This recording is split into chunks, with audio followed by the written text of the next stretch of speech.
আসসালামু আলাইকুম। আলহামদুলিল্লাহ। Hello guys. হ্যালো এভরিওয়ান, আসসালামু আলাইকুম। আজকে হচ্ছে পবিত্র ঈদ উল ফিতর, তো সবাইকে ঈদ মোবারক। আর আমাদের এখানে দুইটা জামাত হয়, মূলত একটা 7:30টায় এবং একটা 8:30টায়। তো আমাদের জামাতটা হচ্ছে 8:30টায়। তো এখন গোসল করব, তো দেখা হচ্ছে একদম গোসল পরে। আলহামদুলিল্লাহ, গোসল কমপ্লিট। এখন আমি রেডি হব মাত্র 1 সেকেন্ডে। তো এখন পাঞ্জাবি টুপি পরে রেডি হয়ে গেলাম, একদম ঈদগাহের দিকে রওনা দিব। এখন ঈদগাহের প্রায় কাছাকাছি চলে এসেছি, আর চারদিকে খালি দোকান আর অনেক মানুষ। ওয়ালাইকুম আসসালাম।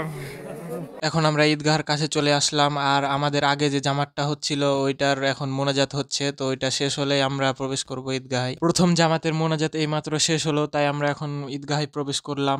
সকলের শুকর আদায় করছি, বলছি আলহামদুলিল্লাহ। দরুদ ও সালাম পেশ করছি এমন একজন মহামানবের উপর। এখন আমরা এরপরে 1 বছর পরে এই দ্বিতীয় ব্যক্তি বাড়িতে তার মৃত্যু হলো। লাগছে, ঈদ হচ্ছে, এরপরে একজন সাহাবী স্বপ্নে দেখছে সেই ব্যক্তি আগে জান্নাতের বাড়িতে প্রতিষ্ঠিত হব, হয়ে তারপরে বাড়ি যাব ইনশাআল্লাহ। আলহামদুলিল্লাহ, নামাজ এইমাত্র শেষ হলো। আর নামাজ শেষ হওয়ার সাথে সাথে আমার ক্লাস ফ্রেন্ডের সাথে দেখা হয়ে গেল, তো তাদের সাথে একটু মজা মাস্তি করে নিলাম। কি খবর রে মাওলানা? মাওলানা সালাম দিই, সালামি দেওয়া হচ্ছে, দেখি কয় টাকা সালামি দেয় আতিউরকে।